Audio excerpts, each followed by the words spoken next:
Well, good afternoon to everybody who decided to join Sano Seminar. Well, it is I think that this is, from the formal point of view, it is the first seminar in spring 2025. Well, we are still in the zone of Central European time. But next seminar in a week from now will be after change of time, and we will be in Central European summer time. So, well, time is flying somehow. Yes, time is flying, but anyhow, it's only 2 minutes past 2, and still number of participants is growing and growing. So let's wait another 2 minutes to give chance our colleagues to join the seminar. The next one will be at slightly different time because it will be given by students who cannot join the seminar at 2 o'clock. But you will get all necessary information. So last week we had in Krakow Euro HPC Summit, something like 1,100 participants. Most of them were on site, Tuesday, Wednesday, and Thursday in ICE Congress Hall in Krakow. So it was really a lot of discussion about high-performance computing, artificial intelligence, and quantum computing, and putting all this together. So it was impressive how this stuff is evolving and how many people are involved in this, and also determination of European Commission to support this. So this is, it was really a good stuff. And it was, well, something like more than half of these people have decided to come to dinner, and the dinner was at Wawel Hill. So we can imagine something like almost 700 people in Wawel Hill, not in the middle of the day, but in the evening. And on Friday, Cyfranet organized, together with our Ministry of Education, of Science and Higher Education, organized a conference, AI for Science, with something like 200 participants. So websites are still available. But anyhow, now we have also a very important event, namely we have a talk of our friend from Faculty of Computer Science, Professor Maciej Paszynski. Is full professor of computer science. Maciej has obtained his PhD at the Jagiellonian University in mathematics, and it was mathematics with application to computer science. And then he moved to HGH University, and he leads a team, a group, adaptive algorithms and systems. And it is a team which main topic is application of artificial intelligence and high performance computing. So you see, to a large extent, this topic which were discussed last week in Krakow for advanced simulations. So he contributed a lot in development of new methods for linear algebra, and also he is a person who contributed a lot in education of new doctors. So people in his team really contributing to science. And Maciek decided today to give a talk about application of methods of his team into augmenting MRI scan data for real-time prediction. Well, as usual, it is possible to ask questions during the talk with questions and answers, and also with chat. And of course, after the talk, there will be a opportunity to take part in discussion, to ask questions and give comments and suggestions. So, well, in this way, I would like to invite Maciek. Maciek, screen is yours. Oh, thank you very much for the invitation. I really appreciate that. And so this topic is more on high performance computing. So I will talk about the new method that is called exponential integrators that can run very fast simulations like on a laptop. So we think this method can be really applied to like take the MRI scans and run some predictions of, for example, how the tumor grows, or maybe it can be also applied to other phenomena that can be described by PDE. So that was my pleasure to work with the team, with Magdalena Babisz. She is our student. She's actually a world champion in like speed cubing. So yeah, she can solve like a Rubik cube like in, I think, like 4 seconds, something like that. And we work with Judith Munoz Matute. So when we started this project, it was like over a year ago. She was a postdoc at the Oden Institute for Computational and Engineering Sciences at the University of Texas at Austin. And we visited her like for 2 weeks, and we were worked together on this topic.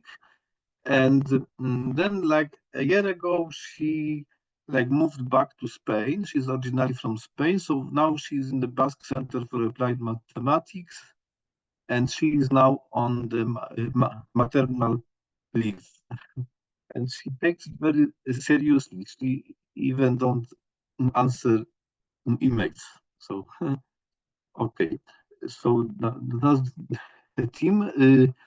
So this talk is basically focusing on a paper that we recently published in the Journal of Computational Science, and now we are like working on like the parallelization of this method and running on some high accuracy MRI scans, and we started collaborating with Dominika Ciupek from Sano. So she's not here because this presentation is about what we did before, but we are very happy to collaborate. And basically, yeah, it's like outline of the presentation is I will start with some motivation, where I basically will talk about what does it mean to have like the real life predictions, like how fast this prediction should be. And we will focus on this glioblastoma tumor simulation. It's like a brain tumor. But I want to emphasize that this method can be applied to solve any PDE, basically. So we are even thinking about using this method in some material science simulations and other applications. So it's like you take your PDE, partial differential equations, and you discretize in space. So there are many methods of discretization in space. So it was our first project with this exponential integrator method. So we started with the finite difference discretization because it's simple and it's quite okay. But of course, if you prefer like finite element methods or some isogeometric analysis like with higher order B-splines, it's also possible.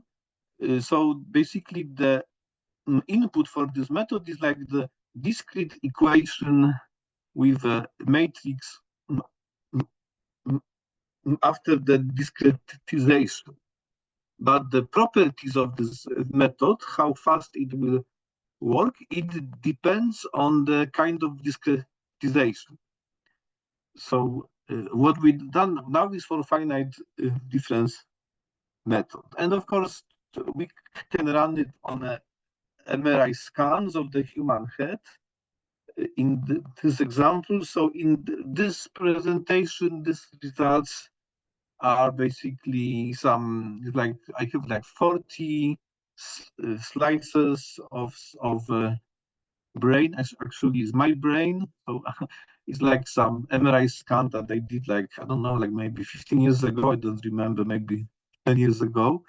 So these data are maybe not very modern, but as I told you, we are starting now working with like the high, like the much higher accuracy and resolution data. And at the end, I will show you also some results with this high resolution scans that we did with Dominika. So we have the two-dimensional and three-dimensional results here. So the motivation for this work is basically that, I mean, I don't like you know, criticizing other people work. So that's why I put like references to some papers we did. I had a special work like some time ago with the Professor Zwinel, who has his solvers, and they are very nice solvers.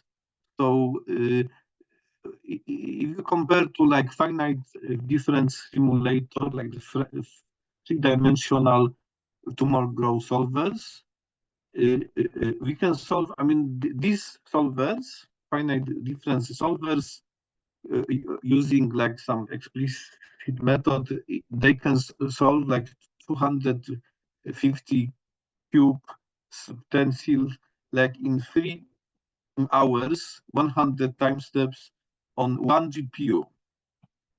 So then we took like higher order finite element method is called isogeometric analysis. Basically the polynomials, but of the like the smooth polynomials. So on a CPU on 256 cube mesh is like very slow, I have to say. It's like 100 time steps is like 2 days.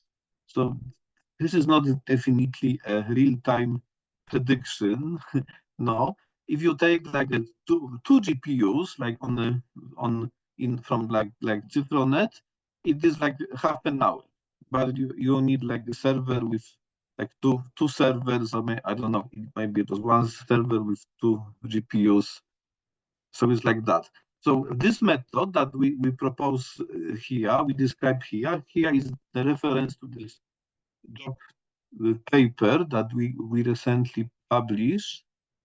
I'm very excited because it was published like a month ago. I already have like 3 citations here, at least in like Google Scholar. So this really brings attention, I think. So this method, it can compute like 100 time step on a CPU on a like normal laptop in 12 minutes. So if you have a fast laptop or you have a laptop with GPU, it will be even 10 times faster. Now we are working on a GPU accelerator, and it is even faster. So I think with this method is really possible, and it's like 100 time steps. So if you don't need a long forward prediction, you can use like less time steps. So I think with this method on a laptop, is really possible to do like the real-time augmenting of MRI scans, and of course, on the other hand, like on a cluster, like on a cluster of GPUs, for example, it's possible to to take really high resolution data and run large simulations. So my presentation now, it will be few slides about the model and finite difference discretization, and then I will go very carefully with the derivation of this method. So we use the model. It's called the Fisher-Kolmogorov diffusion reaction equation with logistic growth. So there are some papers that describe this model. You can find the references like in our JOGS paper, for example. So here this U is like of course, it's like the tumor cell density. So here we have like the time derivative, of course, it's like diffusion term, and this is like a nonlinear term. This is the tumor cell proliferation, and we have like zero Neumann. So we on the boundary and some initial state, and of course here we have like the diffusion coefficient that describe like the material data, which is like different tissues, of course, and this rho is the proliferation rate of the tumor cells, which is how fast they multiply. So here I put like a table with all this. I mean, this is quite simple model, I have to say, for the tumor growth, but of course you can put here more complex, complicated models. So also in the literature, people use like the global diffusion estimate. This is this d hat, which means like how many percent we have the white matter and how many percent we have the gray matter, for example, and then there is some isotropic diffusion coefficient in the white matter here and in the gray matter. So we took these values from some other papers, of course. So there is some formula that by computing this global diffusion estimate, it can estimate like how, according to this model, how fast on average the tumor will grow. Of course, it depends on the values of the parameters, and there is like the proliferation rate of the tumor cells. This is the zero, which is basically like telling like how fast it grows. So also in some papers we found this value, and for this value I have to say it's growing very slow. I'm not a modeling expert, so maybe there are better sets of parameters, and of course it's also the problem like how to find the proper values of the parameter for a specific case. This is the data assimilation, and of course for like larger models there are like 20 or more parameters, and this is this data assimilation problem. But we don't focus here on the data assimilation. We just want to have a fast simulator. So because this proliferation rate is such, then it grows slowly. So for example, in our experiments, we take like initial time moment is like 150. Like we wanted to mimic some parameters from some other paper, and the final time moment is like 3,500 days. So the time step size, if I have 100 time steps, is like 33 days.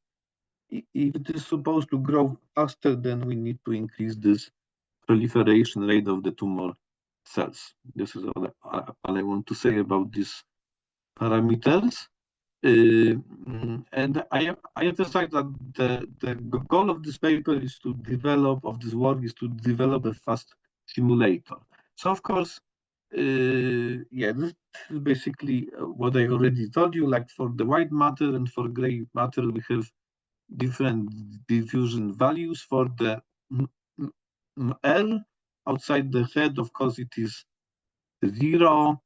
And the proliferation rate of the tumor cells is like 0.025.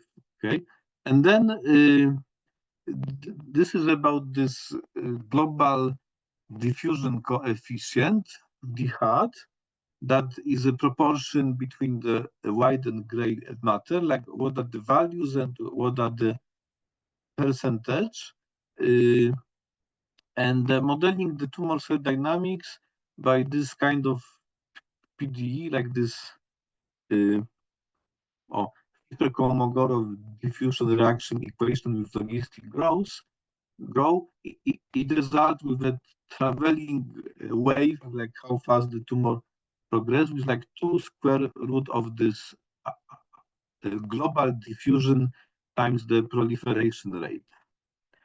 So here, one more time, I list the parameters, and yeah, I remember like a few years ago when we published some paper with Professor Zwinner, the reviewers asked us to list very carefully all the units, and it was very, there they have like 20 parameters. It was very challenging. So from that time, I was trying to take care about the units. Okay. So for the space discretization, we use finite difference method. So we have in 2D we have a 2D grid, in 3D we have a 3D grid. So it's like, and it can be non-uniform. Yes, particularly the head is not square, or if you want some other part of the human body, I mean, it doesn't have to be a square domain. And then, yeah, this equation is like, basically we have this diffusion term, yeah, which is like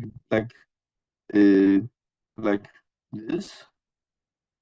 Okay, so if you introduce like the discretization and you have like non-constant diffusion, then these derivatives can affect the tumor cell density, which is like here, it's like the second discretization of the second derivative of the tumor cell density. And in this term, we are basically computing here like the derivative of the diffusion as well. Yes, so we are taking care of varying diffusion in this equation, and this is this tumor proliferation rate. So it's like if you know, finite difference method is like the standard discretization. If you don't know, it's like you take the equation, you take the values at the points. So you replace the PDE by the large system of equation, as many as equation as we have points in the domain. And then for the derivatives, like the first and the second derivative, we use like either 2 or 3 points. So here you can see we go like in this is like the along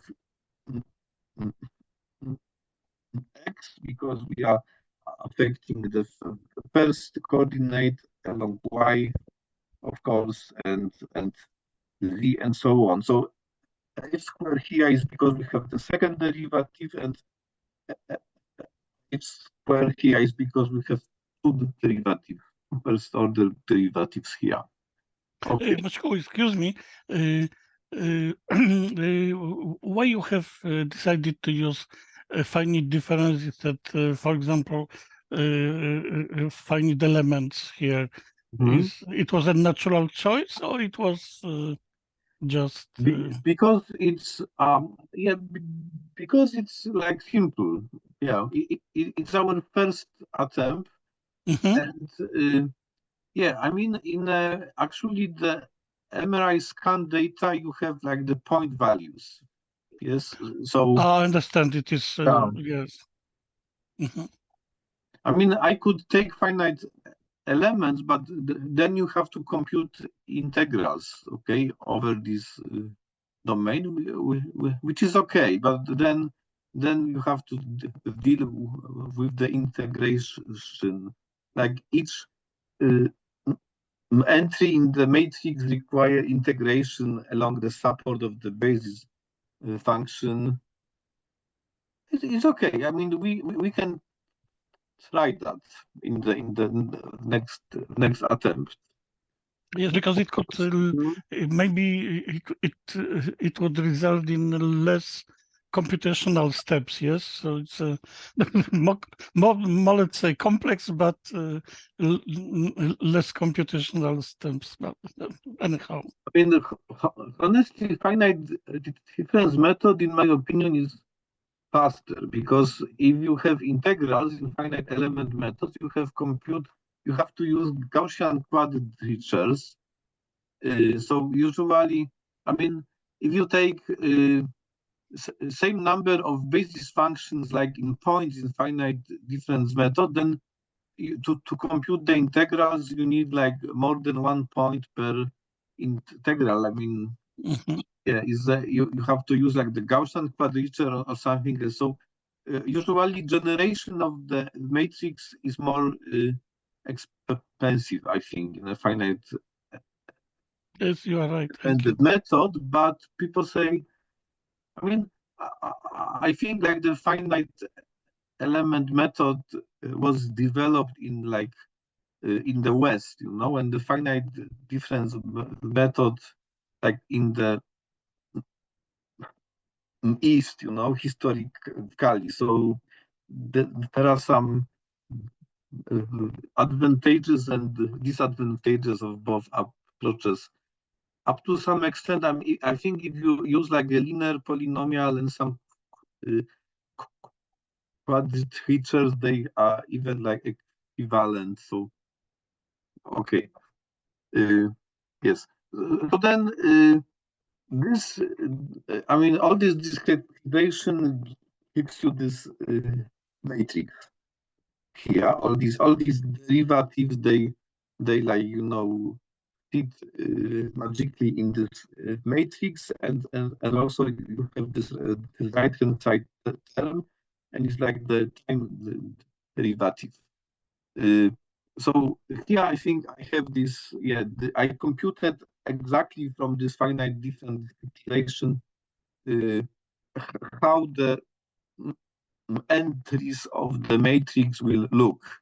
So I just multiply it by the h squared because here all of these both terms have this h in the denominator. So if you multiply by it, it just simplifies the notation. So because I mean, it's like a big matrix, and the numbering of rows and columns, it follows the numbering of points in this stencil. So the size of this matrix is as big as the number of points here on the mesh. So you can use like this in like the discrete numbering. This is I, J, and K, and somehow you have to translate it into the continuous numbering. Actually, here is the formula how to do that. I think. No, actually, it's not here. But I mean, it's like the The formula is here is quite easy. I mean, just by rows, by slices, as you get the continuous numbering of the matrix, then you can see that this matrix is sparse because in one row, this is basically one row. This is what lives in one row. So it's like 1, 2, 3, 4, 5, 6 non-zero entries in one row. Okay, so then I mean in the standard methods, what people do is, for example, they will use like the Euler method, which is like I say that this time derivative is like approximation of the two time steps, and then I have the right hand side. So this is what people do in in a standard method. You can also use like Crank-Nicolson. I mean, Euler method is nice because you have only one unknown, and all other things you put on the right hand side, and then you just update. So this is what people do in a Euler method. But the novelty of this exponential integrator method is that they say, I mean, this is the basic paper that introduced this method. It was like 4 years ago, this one, yeah. So they say that the equation like that, basically the formula copied from this paper, yes. They showed that the solution satisfies this nonlinear integral equation. So on the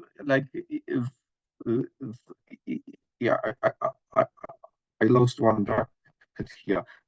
So you may think that it is more expensive to do it this way, but as they show in this paper, it's actually much faster. So here you have exponent of the matrix, exponent, and this is the matrix from the finite difference method. This is another exponent. This is like the right hand side term here, and everything is integrated. So by using this equation, you start from like u0 and you go to the configuration at the time moment like ut. You can make this jump by solving this integral equation. So then our equation looks like this. I mean, it's just a little bit different notation because this blue I copied from this paper. So we actually introduce like the update from the time step tn to tn plus 1. And for the right hand side, we have the letter. So yeah, we just cast this idea into our setup, and we have like exponent tau a, where tau is this time interval, and our integral goes from 0 to 1. We did some like the change of variables. Here is this time interval, and our variable for integration is called s. So then the question is how to solve this equation. So now on the few slides, I will be explaining that. So I'm sorry, it will be a little bit mathematical.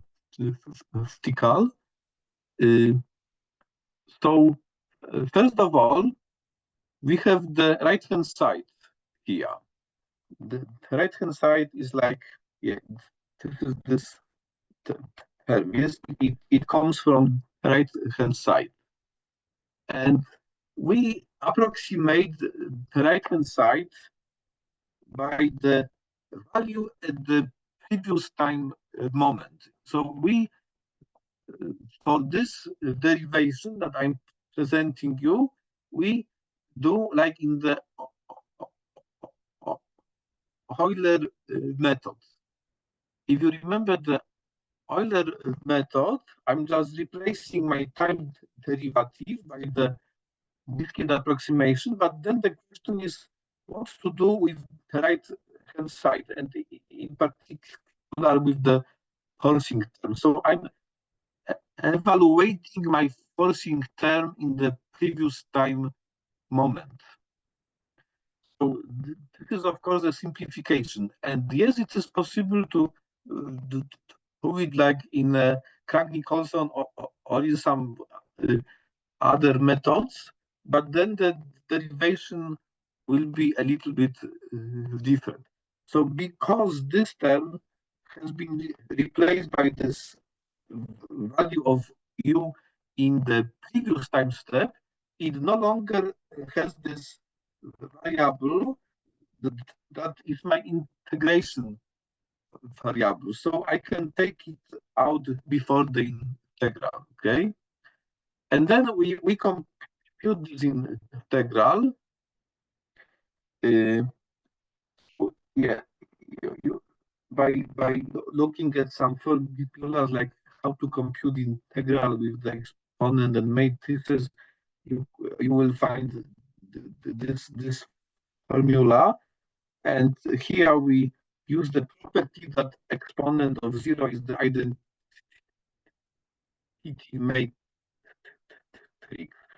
So we evaluate this integral here, and then in the next step we are taking this equation and we are doing some substitutions here. So I'm defining like this notation. This is like 0. Oh my God, I'm not sure if this is phi or psi, but I think it's phi. Okay, so let's call it phi.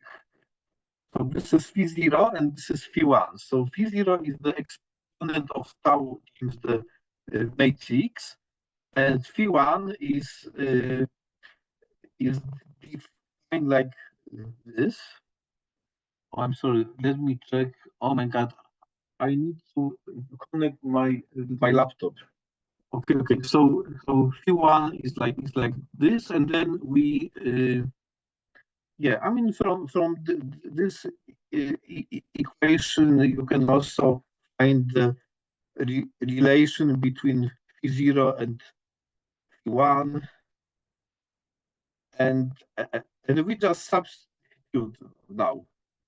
So phi 1 is like 0. This is phi 0, and all that term here is like minus phi 1.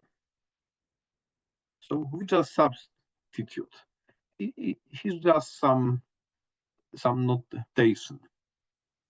I think I have like 4 more slides about mathematics, so don't worry. So now my equation looks like this, and now I'm using this relation between phi 0 and phi 1, and I plug it here in place of phi 0.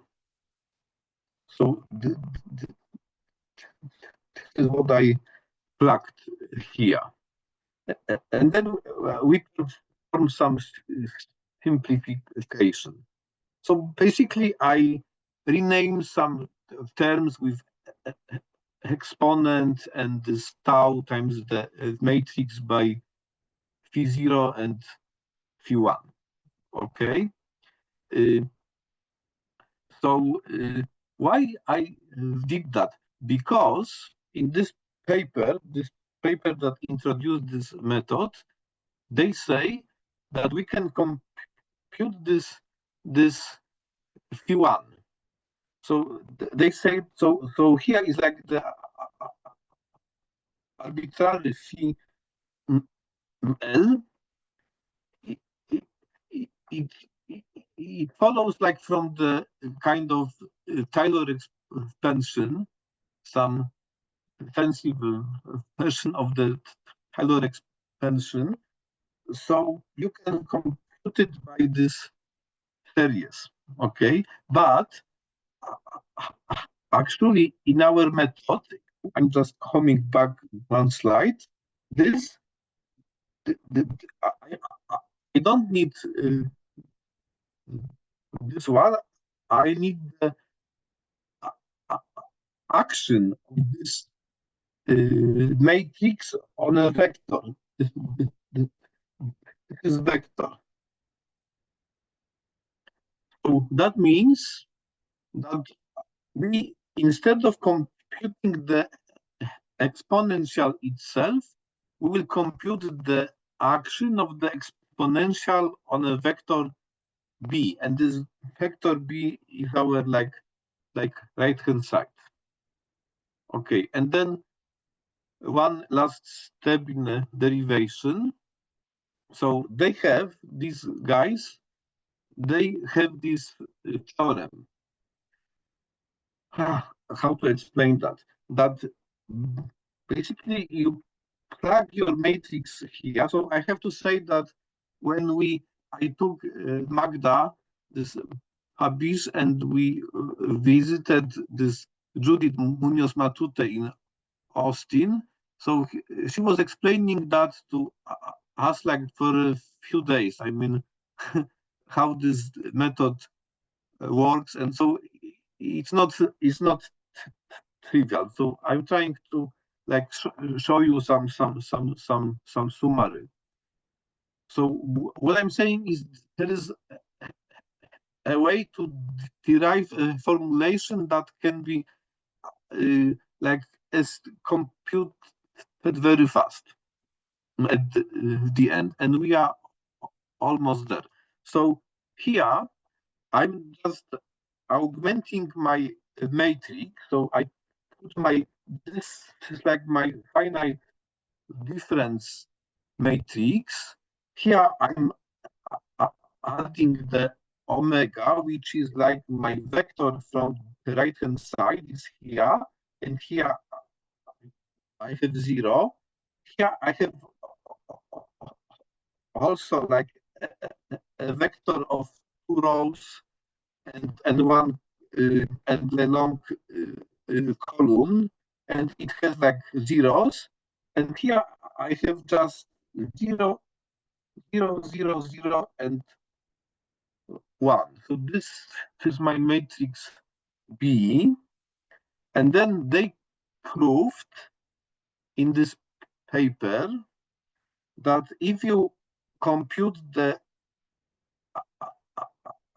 actually instead of computing exponent tau a times b, we are computing exponent tau this extended matrix B on such a vector V1 that has zeros and one value in the last by one location. The result of this action of the exponent is such a vector. And in the first row, we have actually what we need. I mean, this is our action of this phi tau a on our right hand side. So there is some algebraic construction that allows you to get what you want fast. This is basically the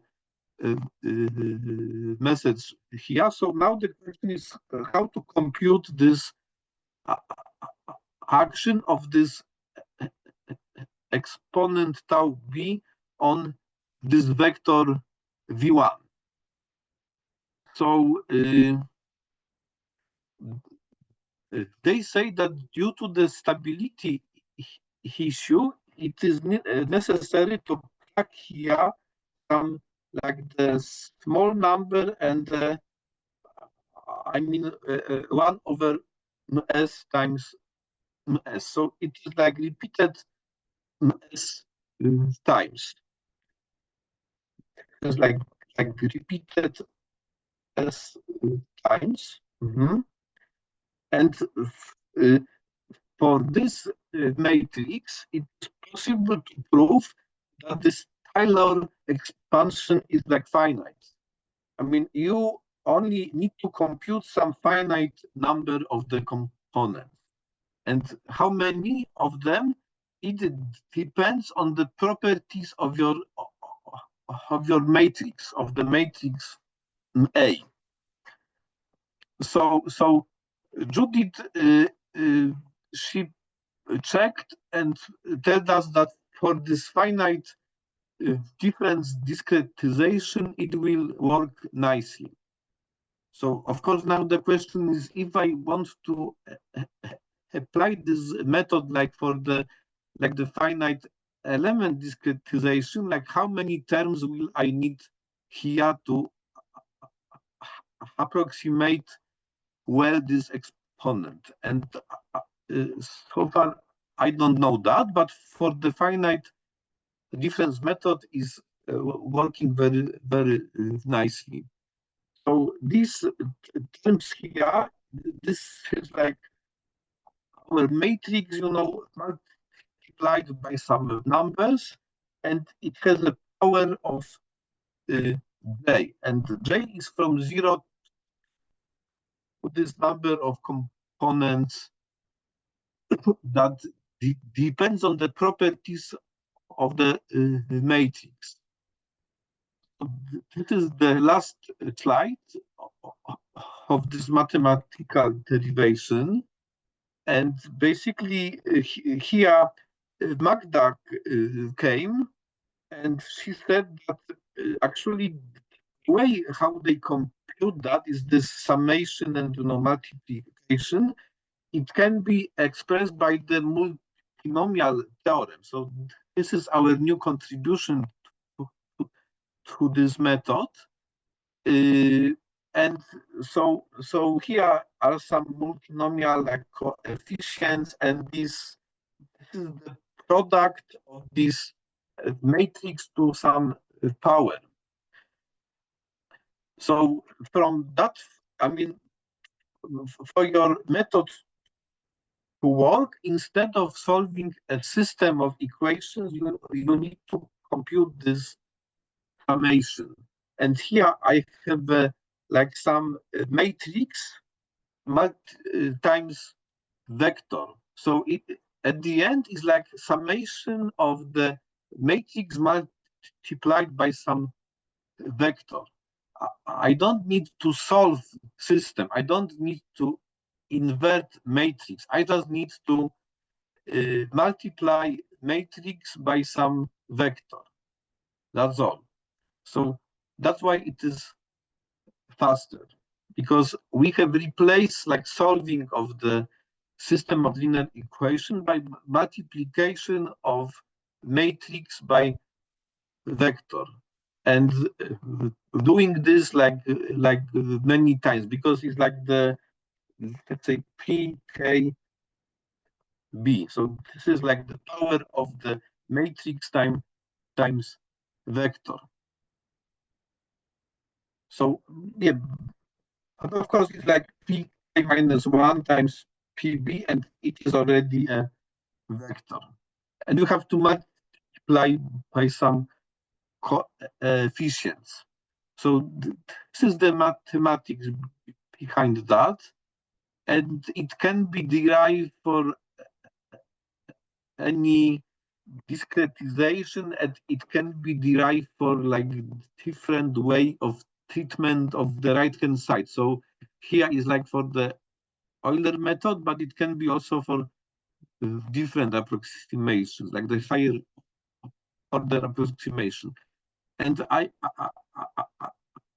agree it's quite complicated, but once you have it, you can use it. So now, yeah, I see that I spent too much time on that. So some numerical example. This is like my head, my slices. We have skull skin, white and gray matter, and the air. We put a tumor in some location. This is like the initial location of the tumor.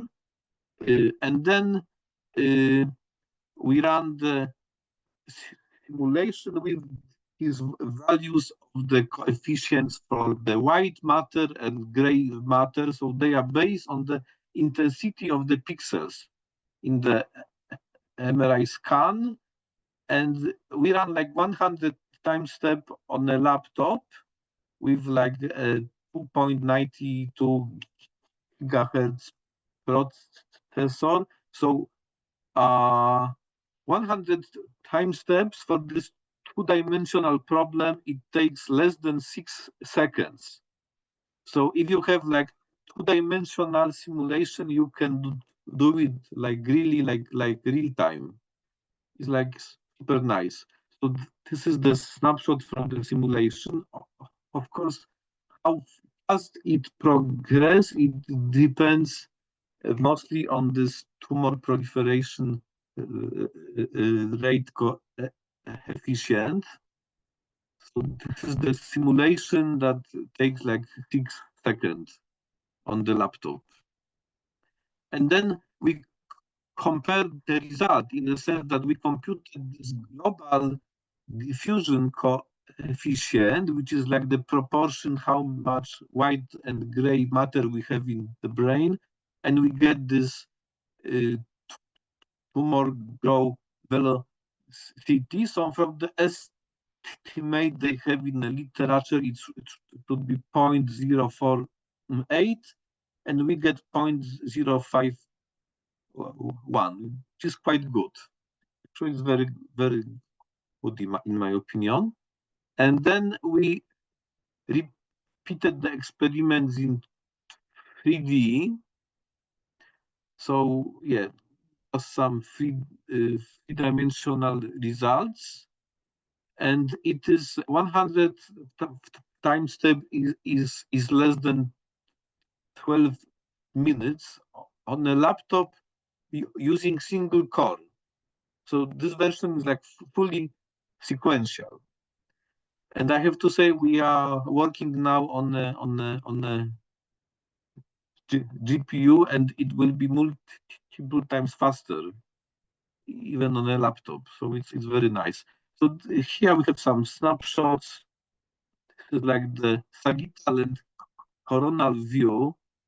I don't have the material data on this picture, and I'm sorry, I don't remember. Like, I think coronal is like if you cut your head like this, like using the slice that is parallel to the floor, and the sagittal is probably if you cut your head by using the slice that is like parallel to the facing wall. So if I'm not mistaken, so these are the views, and we can also compute this theoretical and experimental, like the tumor growth velocity, and it's almost the same. I got like 0.055 and 0.054 in the experiment. And here we have, yeah, I'm so yeah. So the reviewer asked us that we should actually change the diffusion. I mean, this coefficient, like allow it to change linearly with the pixel intensity. So this is the improvement of the model, let's say, and we can do that. And here in these pictures, I put the material data, which are not so great because we have only like 40 slices from the MRI scan. So what I'm saying that these slices are quite, how to say, not so thin. Okay, let's do it this way. So there's some simulation. Okay, and this is our work in progress with Dominika Ciupek, that is from Sano. She told us that there are these 4 publicly available databases with the brain data, and she transferred this data for us into the format that we can use, like the simple 3D bitmap, like a sequence of PNG files, basically. And on that more accurate data, we run the simulation. So sequential simulation takes like less than 10 minutes. So I still have this 128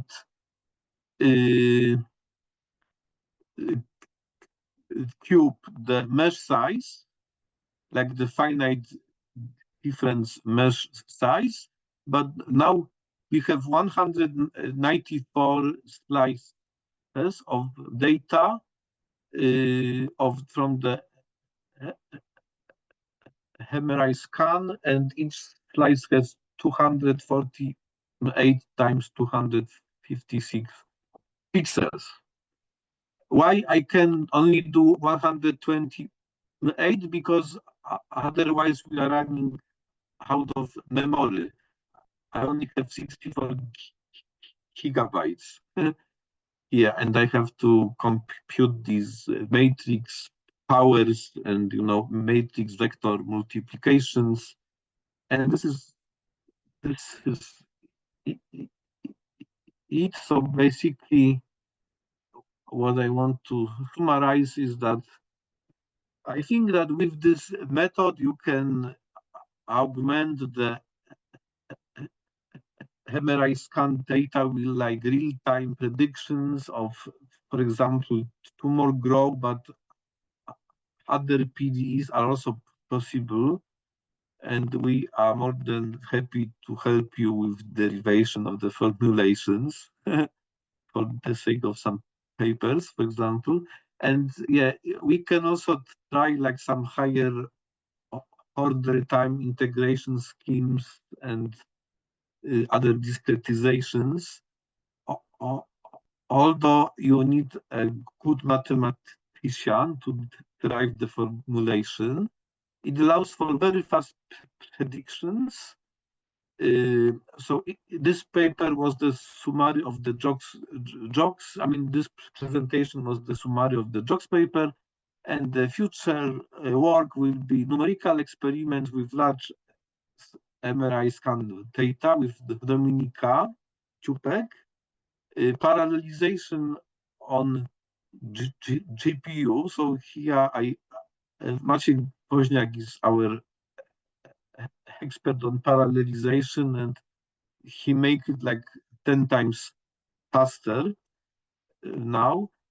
And and then we will experiment with different discretization, time integration schemes, and different equations deriving tumor models, and maybe also different scan data. So thank you very much. I hope you enjoy it. Thank you very much, Maciej, for this talk and for very detailed explanation how it works. So now we have time for questions, for discussion, and some, let's say, comments. So I understand that because the main task which is performed here is just solution of efficient solution of this diffusion equation, yes? Which is what was optimized practically, yes? So yeah, so basically in this particular example, we took this PDE, which is called the Fischer-Kolmogorov diffusion reaction equation with logistic growth. We transform it into this exponential integrator method. Yes. And because of that, we can run like the 3D simulation on a laptop in 10 minutes. Yes, and this is so it means that it can have a much broader area of application everywhere where this type of phenomena can be described with such type of diffusion equation. Yes. Yes, that is true. But I also want to say that I can also start from different PDE, and the method will still work. The only difference will be that in this exponential integrator formula here, you have different matrix A. Where is it? It's here. Oh. So if you use different PDE to describe different phenomena, the change is this matrix. But the whole method is the same. And we call some routine from the code that the authors of this paper provide. And this routine is telling us what are the values of this S and M. So if you change the type of the PDE, you will change the structure and the properties of this matrix, and your method may behave differently because of how many times I have to sum up and multiply these matrices. But in general, it can be applied to a large class of PDE. I understand. And another question which I have, this Euler, let's say, method of discretization.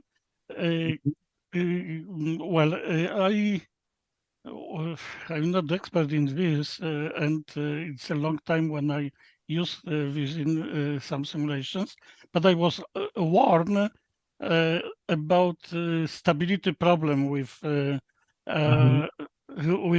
approach to discretization, and it was necessary to be careful with time step which was selected. So do I understand well that this exponential integrator somehow reduces this danger, or? Yes. I mean, I don't fully understand why there is no this stability issue here, but I mean this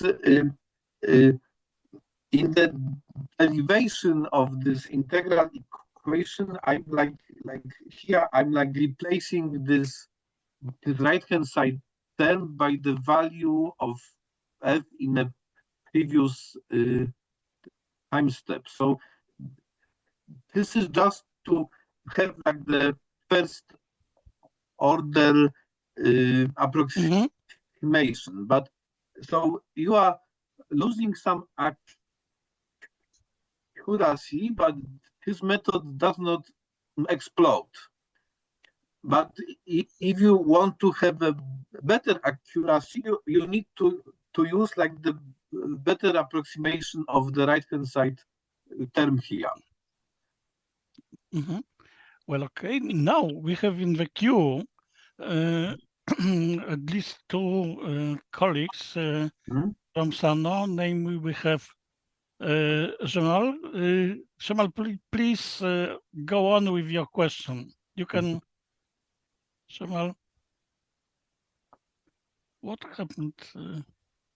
Mateuszu, can you allow Shemal to... Yes, he can speak, but I don't know why. Okay, some problem with microphone. With microphone? Strange. So maybe the solution will be to write the question in chat, the questions of and answers. What is in chat? My question is, it is a question, Maćku, if you have chance to try the model on real data.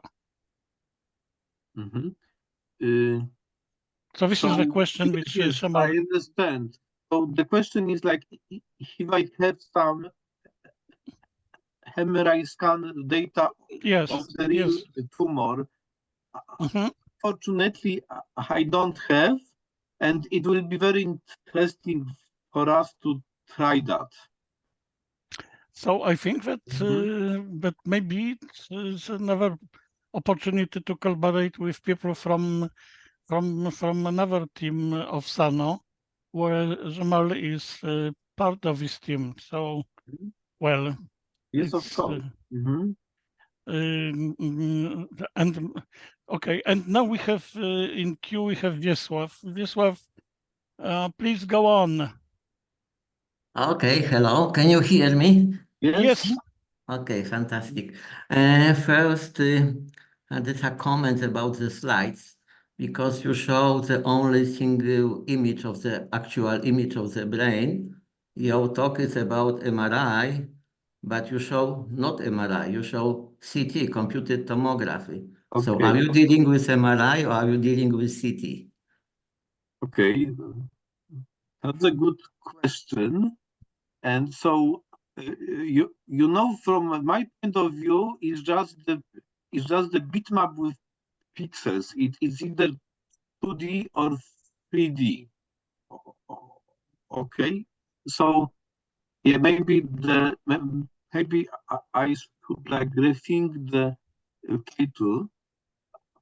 I mean, here we have this magnetic resonance imaging. So this sounds like MRI, yes? Yes, but what you show was not MRI, so it was something else. Yeah. Yes, but this is actually MRI.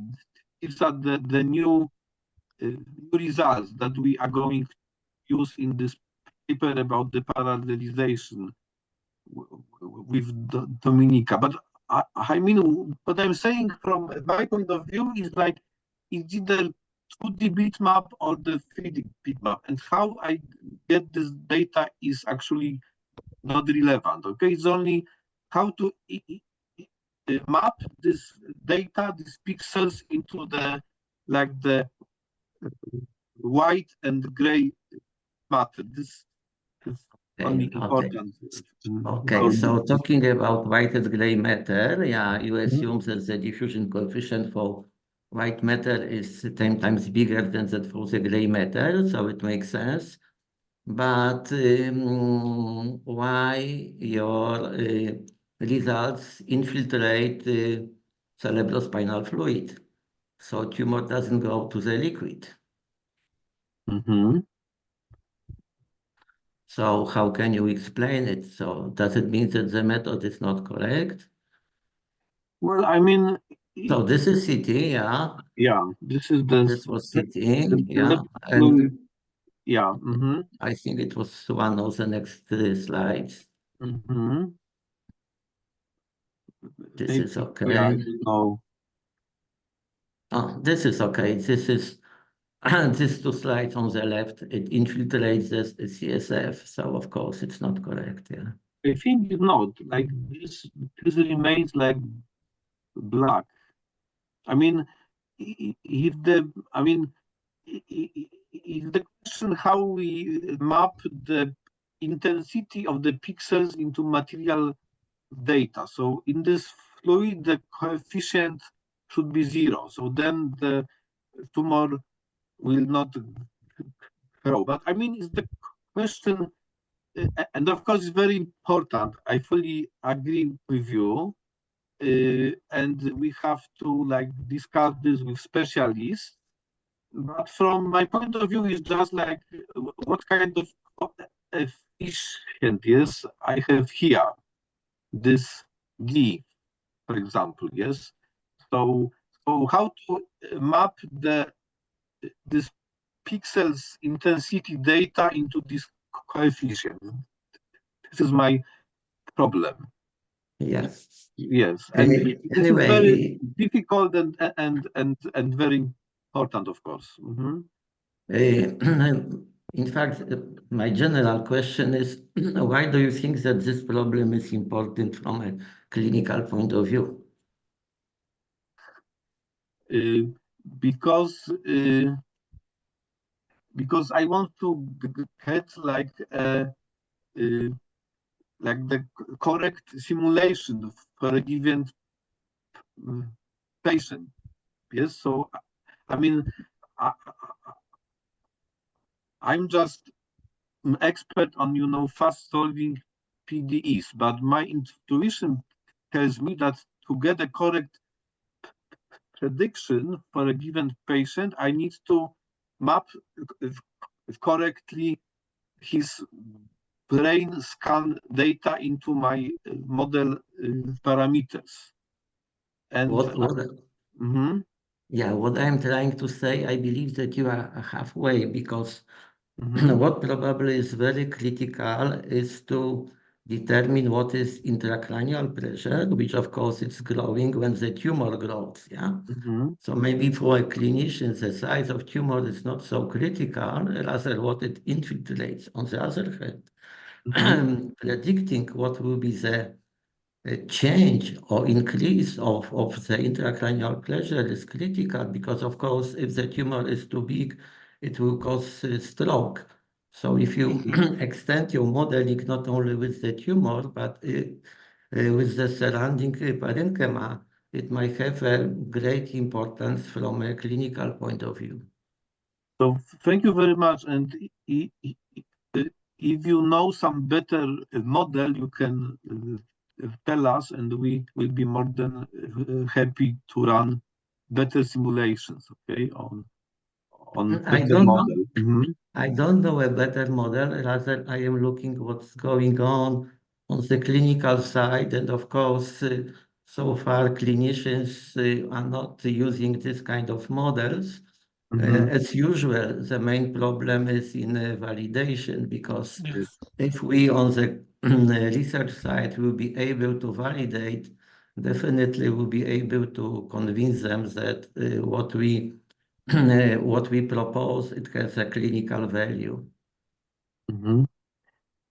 Yeah, I mean, I took part in some meeting with Professor Dwinel and some medical doctors, and they were telling us that the application of the simulations like that, there can be like the first application is that that the doctor can actually show a patient like what will happen if he will not go into the treatment. It's like there are problems like that. Okay, so he can see, okay, look, if you allow your tumor grow for half a year, it will be big like that. And so this is like one kind of obvious, application. And because some patients that just don't go into treatment, I don't know why. And another application is, for example, like when the tumor is removed, then they want to know some margin, like like how much of surrounded tissues should be removed. And from these predictive models, they can see like in which direction it will grow more. So they know the margin, because there are probably some tumor cells already there that are not detected by the scan. That's the point. So having accurate simulator is actually useful in surgery. I mean, these are the two applications that I was told. If I may comment the second one, I Mhm. believe it has value provided that you also add the underlying anatomy, because let's say if the tumor is close to the eloquent cortex, of course the surgeons are more careful with what they remove. But if you don't have the underlying anatomy, so when you simulate, you may say, I remove 100%. Yeah, but this is not the case. You need Yes, yes. underlying anatomy with functional imaging. So this is this beautiful city, yeah. Yes, yes, yes, yes.